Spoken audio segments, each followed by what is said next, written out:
So we're gonna be watching anchors don't work the way that you think by accurate.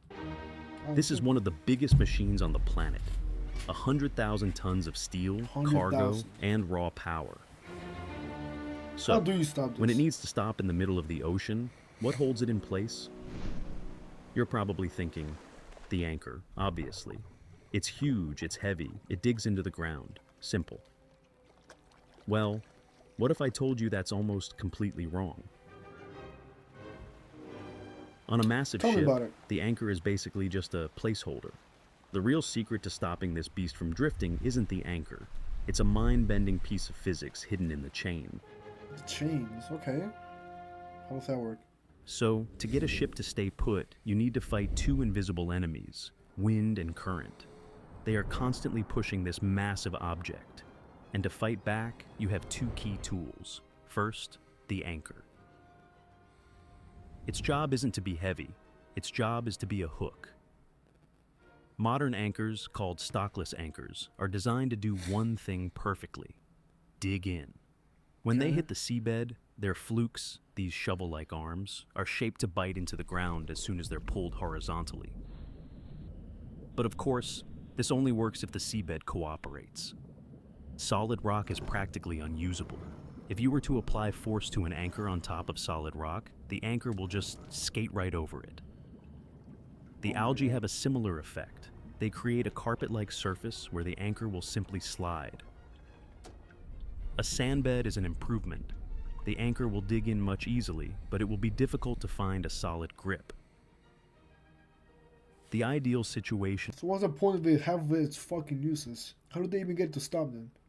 is for us to find a sticky seabed, like clay or mud. Mud. The anchor will dig in like a claw. But How do here's the they thing, know even if with a you're perfect mud? bite, that anchor is nothing without the real star of the show. It's technically called the Road. And on a big ship, we're talking about hundreds of meters of ridiculously heavy, high durability steel. Every single one of those individual links weighs about 160 kilograms. Damn. Yes, that single link is heavier than a grand piano. And while the anchor itself is not lightweight, at roughly 23,000 kilograms, it weighs more than 15 average cars. 15 cars. And yet, its job is surprisingly simple. It's just there to hold the end of the road in position. The real holding power comes from the total weight of the entire chain and anchor combined, which can top a staggering 243,000 kilograms. How much? Bro, I don't know fucking kilograms. How much is that in pounds? Fucking Americans, bro. Oh my god. I need to learn fucking kgs. So, I'm gonna say that's like 290,000 pounds. That's my guess. 290,000 or 300,000 pounds. Alright, so that's how much is 243,000 kg in pounds? And it is actually 535,723 pounds. So, fucking double what I was thinking. That's insane how much it actually weighs. But what can actually pull that back into the ship? How do they get that fucking anchor back in the ship? That's the real question. That can stop it. Okay, cool. What the fuck rails it back? To put that in perspective, the entire anchor and road weighs as much as a fully grown blue whale. Oh my god. Now, for the real magic. This is where it gets good. You don't just dump the anchor and hope for the best. There's a precise art to it, and it all comes down to a beautiful mathematical concept: the catenary curve. When the anchor hits the bottom, the ship keeps letting out chain, a lot of chain. The goal isn't to make a straight line to the anchor. The goal is to create a long, heavy belly of chain that lies flat on the seabed for a significant distance.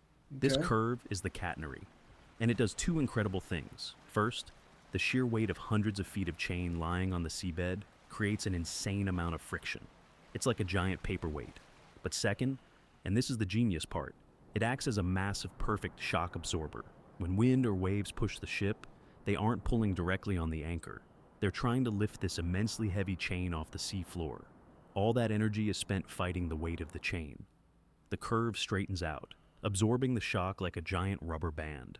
By the time that force actually reaches the anchor, it's been dampened so much it's just a gentle tug. Without that curve, Really? any sudden pull would rip the anchor right out of the ground. The catenary is the secret sauce. It's the difference between being anchored and just having a heavy object tied to your boat. Great, you are locked in place, but now you need to leave. How do you pull up an anchor that is designed not to come out, Nah, let me know. attached to a chain that weighs the more fuck than do a you lift blue this? whale? Well, Lifting a you whole don't blue just whale. pull, you drive. The ship uses its main engines to motor slowly forward, right on top of the anchor's location.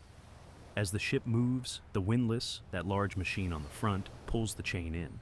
The ship's engines do the work of moving the ship. So the windlass only has to lift the vertical weight of the chain, not drag the entire ship sideways. Okay, that makes sense. Once the ship is directly over the anchor, the chain is pulling straight up. This vertical force does something clever. It lifts the back of the anchor's shank, using it as a lever to break the flukes free from the seabed's grip. This whole process requires precision. A captain needs to know exactly how much chain is in the water. Too little, and you lose the catenary effect. Too much, and you might have trouble retrieving it. So, how do they measure it? They don't. They read it. Anchor Read it. chains are built in sections called shackles.